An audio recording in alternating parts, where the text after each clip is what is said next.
પોતાના પતિને ત્યાં આવી ગયા, પછી શાંત થઈ ગયા. તો માનો એમ લાગે નવ દુલ્હની આઈ ગવને, જેમ નવોઢા અને એનું આણું થતું હોય અને પતિને મળવાની જે ઉત્કંઠા એના મનમાં હોય, એવા શ્રી યમુનાજીની ગતિ લાગે જાણે ડોલીમાં બેસીને વ્રજ તરફ પધારી રહ્યા છે. એવા શ્રી યમુનાજી કેવા છે? મુકુંદ રતિ વર્ધિની, મુક્તિને પણ મુક્તિ આપે એ મુકુંદ, અને એમાં પ્રેમ પ્રગટાવનારા કોઈ હોય તો એ યમુનાજી છે. મુકુંદ રતિ વર્ધિની એવા શ્રી યમુનાજી જયતિ પદ્મ બંધો સુતા. આપનો જય હો. આપ કેવા છો? પદ્મ બંધો સુતા. પદ્મ એટલે કમળ, અને કમળનો બંધુ કોણ? તો કે સૂર્ય. સૂર્ય ઉગે તો કમળ ખીલે, અને આ પદ્મ બંધુ એટલે સૂર્ય, અને સુતા એટલે પુત્રી. હે સૂર્ય પુત્રી, આપનો જય. એમ કહેતા શ્રી મહાપ્રભુજી આગળ ગાન કરતા કહે, ભુવન પાવની મધિગતામરે કસ્વને પ્રિયાવીર સેવિતા શુકમયુરહંસાદિભિ તરંગ ભુજ કંકણ પ્રકટ મુક્તિકા વારુકા તટ સુંદરી નમત કૃષ્ણ તુર્ય પ્રિયા. ભુવમ ભુવન પાવની, અનેક 14 લોકને પાવન કરનારા શ્રી યમુનાજી ભુવમ ભુવન પાવની અધિકતામ અનેકસ્વને ભૂતલ પર પધાર્યા છે. પ્રિયા ભિનિવ સેવિતામ શુકમયુર હંસાદિભિ. શુકમયુર અને હંસ કઈ રીતે સેવાયેલા? જણે પ્રિયાની જેમ સેવાયેલા. ત્રણેય પ્રકારની સેવા બતાવી, કાયી, વાચિક અને માનસિક. શુક એ વાચિક સેવા છે, મધુર બોલે, અને એટલા માટે વાચિક સેવાનો દ્યોતક છે. મયુર પાંખો ફેલાવી, પીછા ફેલાવીને નૃત્ય કરે, એ કાયિક સેવા છે. અને હંસ એ આ ધ્યાન મગ્ન થઈ અને ચિંતન કરતો હોય, એ માનસી સેવા છે. આમ ત્રણેય પ્રકારની સેવાનું સૂચન અહીંયા કર્યું. શુકમયુર હંસાદિભિ, એના દ્વારા પ્રિયાની જેમ સેવાયેલા આપ છો. તરંગ ભુજકંકણ પ્રકટ મુક્તિકા વાલુકા, અને જે તરંગો છે એ બીજું કાંઈ નહીં, મહાપ્રભુજી કે યમુનાજીની ભુજાઓ છે, અને એમાં ચળકતા રજકણો એ બીજું કાંઈ નહીં, એ ભુજામાં પહેરેલા યમુનાજીએ જે કંકણો છે એના મુક્તિકા, પ્રકટ મુક્તિકા વાલુકા, જાણે એના મોતીઓ ચળકી રહ્યા છે એવા દર્શન મહાપ્રભુજીને થાય છે. નિતંબ તટ સુંદરી નમત કૃષ્ણ તુર્ય પ્રિયામ. આપના જે ઘાટ છે, આપના જે તટ છે, એ આપનો કટી પ્રદેશ છે, અને નમત કૃષ્ણ તુર્ય પ્રિયામ. આમ શ્રી યમુનાજી કેવા છે કે ઠાકોરજીના ચતુર્થ પ્રિયાને નમન કરો. એમ કહેતા મહાપ્રભુજી આગળ ગાન કરતા કહે, અનંત ગુણ ભૂષિતે શિવ વિરંચિતે વસ્તુતે ઘના ઘન નિભે સદા ધ્રુવ પરાશરા વિશ્વદે વિશુદ્ધ મથુરા તટે સકલ ગોપ ગોપી વૃતે કૃપા જલધિ સંશ્રિતે મમ મનઃ સુખમ ભાવયે. 6 ગુણ જે ઠાકોરજીમાં બિરાજમાન છે, 6 ગુણ જે મહાપ્રભુજીમાં બિરાજમાન છે, એ જ ઐશ્વર્ય, વીર્ય, શ્રી જ્ઞાન, વૈરાગ્ય એ યમુનાજીમાં પણ બિરાજમાન છે. એમ ટીકામાં અહીંયા આચાર્યો સમજાવે છે. યમુનાજીમાં આ 6 ગુણ બિરાજમાન છે, અને એના લક્ષણો અહીંયા બતાવ્યા. અનંત ગુણ ભૂષિતે, આ ઐશ્વર્ય ગુણ છે. આપ અનેક ગુણોથી ભૂષિત છો. શેષ સહસ્ત્ર મુખ નિષદિન ગાવત તોહુ પાર ન પાવત તાહી પાવો. એવા શ્રી યમુનાજી છે, અનેક ગુણોથી સુશોભિત. થોડા ગુણ હોય તો એક જીવાથી ગવાય, પણ આ તો ગુણ જ એટલા છે કે સહસ્ત્ર રસના ક્યો ન દઈ વિધાતા. મને હજારો જીવા કેમ ન આપી જેથી હું યમુનાજીના ગુણગાન કરી શકું. 41 પદમાં તો ઘણું ગાયું છે. અનંત ગુણોથી ભૂષિત શિવ વિરંચિતે વસ્તુતે. શિવજી અને બ્રહ્માજી દ્વારા સ્તુતિ ગવાયેલી આપની છે. ઘના ઘન નિભે સદા, એક જે વરસવા વાળા વાદળ હોય એવી શોભાને આપ ધારણ કરનારા છો. ધ્રુવ પરાશરા અભિષ્ટતે, ધ્રુવજી અને પરાશરને અભિષ્ટ ફળ આપનારા આપ છો. આપણે એમ માનીએ કે ધ્રુવજીએ તપ કર્યું ને એમને ભગવાન મળી ગયા. મહાપ્રભુજી કે તપ તો ઘણા કરે છે, ક્યાં બધાને પ્રભુ મળે છે? આ તો તપ કર્યું એ તો ઠીક, પણ નિત્ય યમુનાજીના પાન કર્યા ને એટલે ઠાકોરજીએ વહેલી કૃપા ધ્રુવજી પર કરી. ધ્રુવજીને અભિષ્ટ ફળ શ્રી યમુનાજીની કૃપાથી મળ્યું છે. પરાશર મુનિ એટલે વ્યાસજીના પિતા. સાયંકાલનો સમય હતો, મત્સ્ય ગંધા ન કરવાનું કૃત્ય થયું તો કોઈ અસુર પેદા થવો જોઈએ, પણ એની જગ્યાએ ભગવાનના જ્ઞાન અવતાર એવા વ્યાસજી પ્રગટ થયા. આ યમુનાજીનો કાંટો હતો એટલા માટે પરાશર ઉપર કૃપા થઈ અને અસુરની જગ્યાએ ભગવાનના જ્ઞાન અવતાર એવા વ્યાસજીની પુત્ર રૂપે પરાશરને પ્રાપ્તિ થઈ. આ યમુનાજીની કૃપાને કારણે. એમ ધ્રુવજી અને પરાશર મુનિને અભિષ્ટ ફળ આપનારા શ્રી યમુનાજી છે. અને એટલે કહ્યું વિશુદ્ધ મથુરા તટે સકલ ગોપ ગોપી વૃતે. સપ્તમી છે એટલે વિશુદ્ધ મથુરા તટે, અહીંયા વચન પૂરું થઈ ગયું.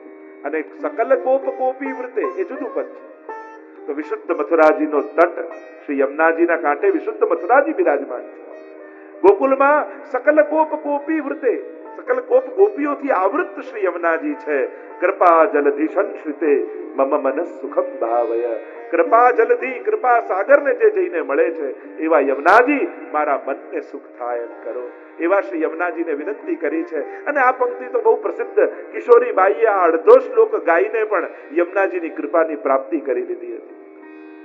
તો વિચાર કરો, અડધો શ્લોક ગાના પર યમુનાજી આવી કૃપા કરતા હોય તો જે આખા યમુનાષ્ટકનો પાઠ કરે એના પર યમુનાજી કેવી કૃપા નહીં કરે.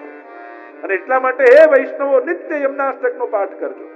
અને આગળ આજ્ઞા કરતા શ્રી મહાપ્રભુજી કહે ચરણ પદ્મજા મુરલી પ્રિયમ ભાવકા સમાગમન તો ભવ સકલ સિદ્ધિદા સેવકા તયા સદશતામિયા કમલ જા સફલ વયમ હરિ પ્રિય કરિંદયા મનસી મે સદા સ્થિરતા. યયા ચરણ પદ્મજા મુરહિપો પ્રિયમ ભાવુકા. પ્રભુ આપના સંગમથી એ પદ્મજા, એ ગંગાજી, અને જ્યારે આપણી સાથે સમાગમ થયો તો એ પણ સકલ સિદ્ધિઓના દાત્રી બન્યા છે. સમાગમન તો ભવત સકલ સિદ્ધિદા સેવતામ તયા સદૃશતામ્યાત. આપની સરખામણી કોની સાથે કરી શકું? એ લક્ષ્મીજીના સપત્ની. આપની સરખામણી તો કોઈની સાથે થાય એમ નથી. કારણ કે હરિપ્રિય કલિંદયા મનસી મે સદા સ્થિતામ. એ હરિની પ્રિયા, એ કાલિંદી સદાય મારા મનમાં સ્થિર થાવ એમ કહેતા મહાપ્રભુજી આગળ ગાન કરતા કહે નમોસ્તુ યમુને સદા તવ ચરિત્રમત્યદ્ભુતમ ન જાતુ યમયાતના ભવતિ તે પયપાનત યમોપી ભગિની સુતા કથમુહંતિ દુષ્ટાનપી પ્રિયો ભવતિ સેવના તવ હરે યથા ગોપિકા. નમોસ્તુ યમને સદા. હે યમુનાજી, આપને સદાય નમન હો. આપ કેવા છો? નમોસ્તુ યમને સદા તવ ચરિત્રમત્યદ્ભુતમ. આપનું ચરિત્ર તો અતિ અદ્ભુત છે. અદ્ભુતતા શું છે? ટીકામાં આચાર્યો કહે અસાધનમ સાધનમ કરોતિ ઇતિ અદ્ભુતમ. અસાધનને પણ જે સાધન માનીને સ્વીકારી લે એને કહેવાય અદ્ભુત ચરિત્ર. શિશુપાલે 100 ગાળો ભગવાનને આપી. ભગવાન એમ વિચાર કર્યો, અરે તે મને 100 વાર યાદ કર્યો, લાવ તારો ઉદ્ધાર કર્યો. આ અદ્ભુતતા કહેવાય.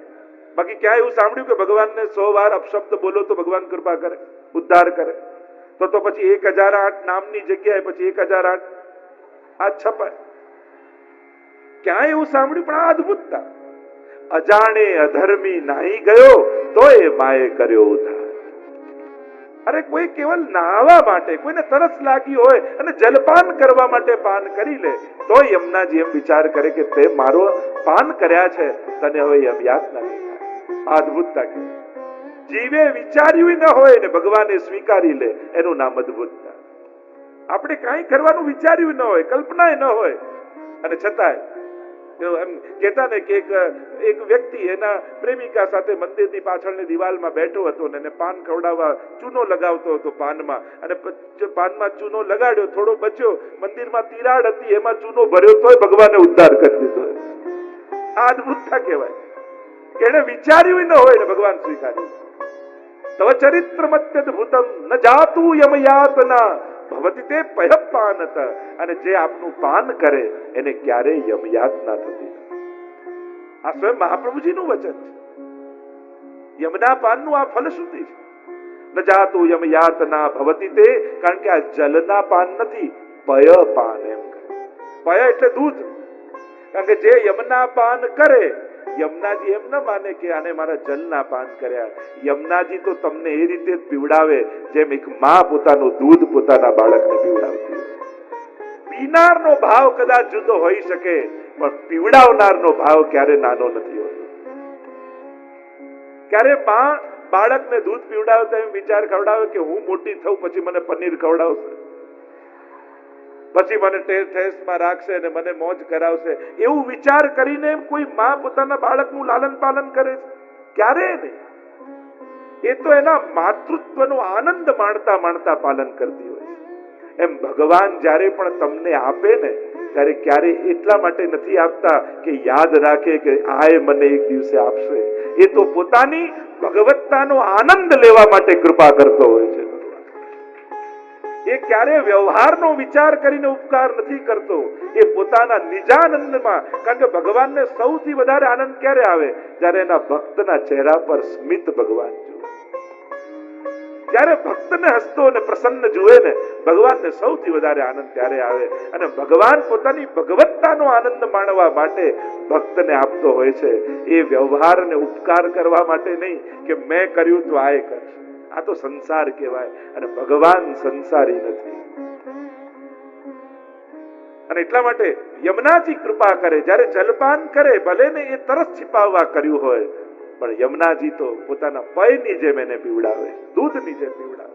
ન જાતુ યમયાતના ભવતિ તે પયપાનત યમોપી ભગિની સુતાન કથમ હંતિ દુષ્ટાનપી. અને પયપાન કરે તો બાળક કહેવાય, અને યમુનાજીનું બાળક થાય તો યમ પણ એના મામા થઈ જાય. યમુનાના ભાઈ છે ને, યમ ઉના. એટલે તો આપણે યમ દ્વિતીયાના દિવસે સ્નાન કરવા જાય છે લોકો. કારણ કે એવી કથા યમ દ્વિતીયાની છે ને, ભાઈ બીજની, કે આજના દિવસે જે મારામાં સ્નાન કરશે ને યમયાતના નહીં લાગે. અને યમ ઉના, યમના નાના બેન, તો કહ્યું કે પછી તો મામા કહેવાય યમરાજા. અને આપણે ત્યાં તો કહ્યું કે મા મારે પણ મામા ન મારે. તો યમોપી ભગિની સુતાન કથમ હંતિ. દુષ્ટ હોવા છતાંય પોતાના ભાણિયાને મામા કેમ મારે? અને એટલા માટે કહ્યું પ્રિયો ભવતિ સેવનાથ તવ હરે યથા. ગોપિકા પ્રિયાની જેમ સેવાયેલા આપ છો એમ કહીને આગળ મહાપ્રભુજી ગાન કરતા કહે, મમાસ્તુ તવ સન્નિધૌ તનુ નવત્વ મે તાવતા ન દુર્લભત મારતિ મુરલિપો મુકુંદ પ્રિયે અતોસ્તુ તવ લાલના સુરધુનિ પરમ સંગમા તવૈવ ભુવિ કીર્તિતા નતુ કદાપિ પુષ્ટિ સ્થિતે. મમાસ્તુ તવ સન્નિધૌ, તમારું સાનિધ્ય પ્રાપ્ત થાય. તનુ નવત્વ મેતાવતા, અને આપના સાનિધ્યથી તનુ નવત્વનું દાન કરનારા આપ છો. એક છે નવતનુ અને બીજું છે તનુ નવત્વ. એક છે સાનુભાવ અને બીજું છે, આપણે ત્યાં બે પ્રકારની ભાવના કહી, એક છે સેવાની માનસી ને બીજું છે માનસી સેવા. બંનેમાં ફરક છે. તનુ નવત્વ અને નવતનુ. તો તનુ નવત્વની પ્રાપ્તિ આપ કરાવનારા છો. અને આપની લાલના હો અતોસ્તુ તવ લાલના સુરધુની પરમ સંગમાત. એ સુરધુની એ ગંગાજીના સંગમ આપને થયા અને સકલ સિદ્ધિના દાત્રી થયા. અને કહ્યું સુરધુની પરમ સંગમા તવૈવ ભુવિ કીર્તિતા નતુ કદાપી પુષ્ટિ સ્થિતે.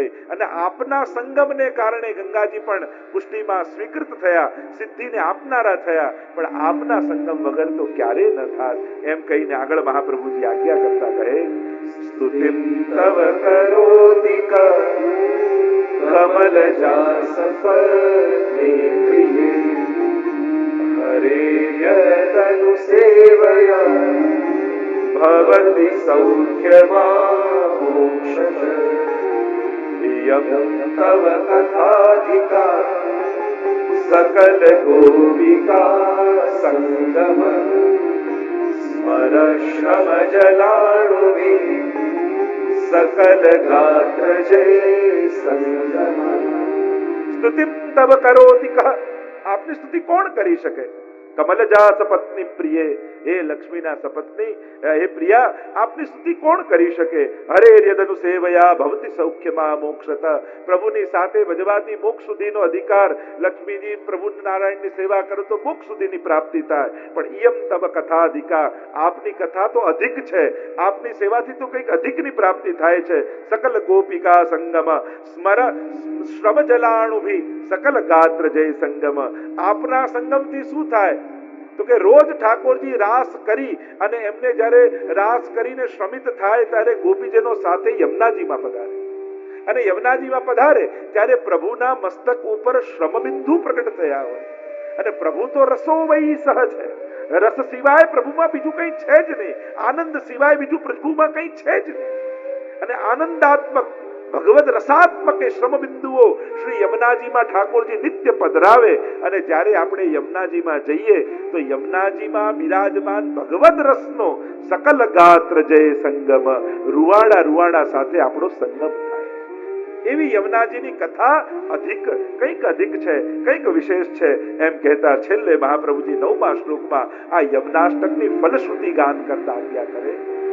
तवाष्टकमिदं पुरा पठति सूर्यसूर्ये सदा समस्तदुरितक्षयो भवति वै मुकुन्दे रति दया सकल सिद्धयो पुररिपुश्च सन्तुष्यति स्वभाव विजयो भवे वदति वल्लभ श्री हरे.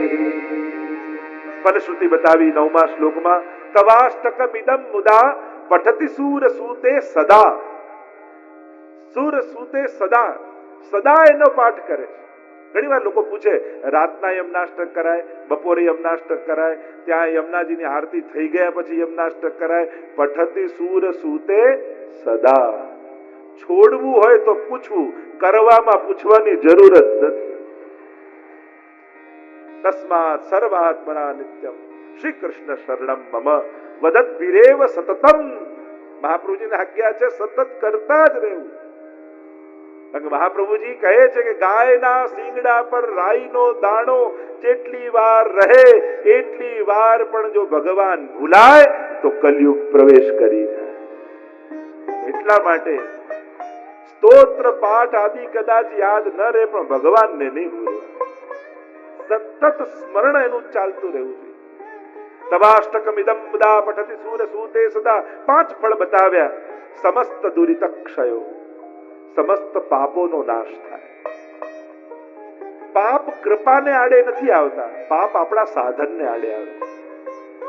કોઈ પાપ કૃપા કરતા ભગવાનને રોકી શકતું નથી, પણ આપણા પાપો આપણને માળા ફેરવતા રોકી શકે, આપણને સેવા કરતા રોકી શકે. ક્યાંક આપણી સાધનને આડે આવી શકે આપણા પાપ. જો પુણ્યો કરવા હોય ને તો એ ગયા જન્મના પુણ્યો હોવા જોઈએ. કોઈ ધંધો કરે તો ધંધો કરવા થોડી મૂડી તો જોઈએ કે નહીં?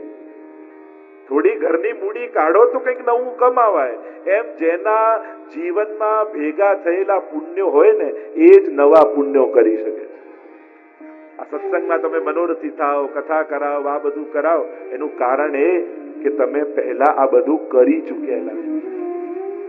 આ બધા તમારા પુણ્યો ભેગા થયેલા છે, જેથી તમારા મનમાં મનોરથો જાગે છે કે આ કરીએ, આ કરીએ, આ કરીએ. આ એમને ઈચ્છાઓ ના આવે. 16 ગ્રંથ શું કરશે તમારા જીવનમાં? કામનાઓથી તમને ઉઠાડી અને ભાવનાઓ સુધી પહોંચાડી દેશે. અત્યારે આપણું જીવન કામનાઓમાં ગ્રસિત છે, કામનાઓમાં બંધાયેલા છીએ, અને એમાંથી કાઢી એ જ કામનાઓને ભાવનાઓમાં પરિણમિત કરી દેશે. પછી તો ભાવનાઓ જાગશે, કામનાઓ નહીં રહે.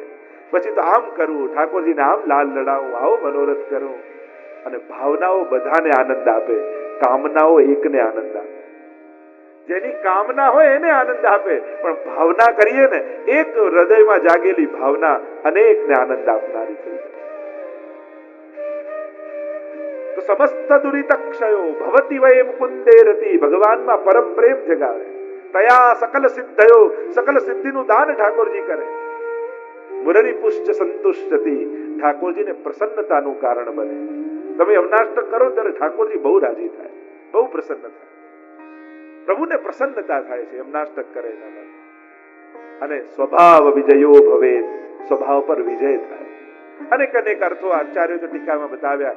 જીવનો સ્વભાવ, કારણ કે જીવા સ્વભાવ તો દુષ્ટાહ દોષ ભાવાય સર્વદા. આગળ બાલબોધ આવશે ત્યાં મહાપ્રભુજી કહે આ જીવનો સ્વભાવ કેવો છે? દુષ્ટ છે. દુષ્ટ એટલે ઈષ્ટથી દૂર જનારો સ્વભાવ છે. ઈષ્ટથી દૂર એ જ દુષ્ટ. પોતાના કલ્યાણથી દૂર જાય એ દુષ્ટ. આવો સ્વભાવ છે માણસનો. કારણ કે માણસની તકલીફ એ છે, એને સુખ દેખાય છે, સુખ સમજાય છે, પણ કલ્યાણ શેમાં છે, હિત શેમાં છે એ દેખાતું નથી ને સમજાતું નથી. આ જ એનું સૌથી મોટું અજ્ઞાન છે. અને એટલા માટે જ યમનાષ્ટક પછી આ બધા ફળ બતાવ્યા ને, આગળ બાલબોધ આવશે. કારણ કે બાળકને યમુનાજીએ ભક્તિના પયપાન કરાવ્યા, પણ હવે બાળકને મોટો કરીને ચલાવવાનો છે. એટલે હવે યમુનાજીએ કૃપા કરીને પુષ્ટ કર્યો.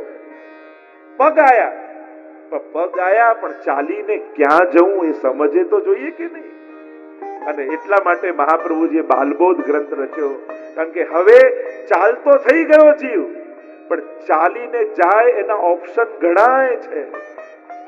દુનિયાના ઘણા દરવાજાઓ ખુલ્લા છે ને ઘણા ઉભા રહીને બોલાવે, અહીંયા આવો, અહીંયા આવો, અમે આપી દઈશું, અમે તમારું ભલું કરી દઈશું, અમે તમારો ઉદ્ધાર કરી દઈશું. અને જીવ જો લલચાઈ ગયો અને ખોટા રસ્તે જતો રહ્યો તો પોતાનું અકલ્યાણ થઈ ગયું. અને એટલા માટે હવે બાલબોધમાં મહાપ્રભુજી સમજાવશે કે હવે તું ભક્તિના માર્ગમાં ચાલવા નીકળ્યો છું, પણ તારું ઈષ્ટ ક્યાં થશે, કોણ કોણ તને શું શું આપવા સમર્થ છે, એની કથા બાલબોધમાં આવશે. તો અહીંયા કહ્યું સ્વભાવ વિજયો ભવે. એક તો જીવનો સ્વભાવ સુધરે, બીજું ભગવાનનો સ્વભાવ બદલી નાખે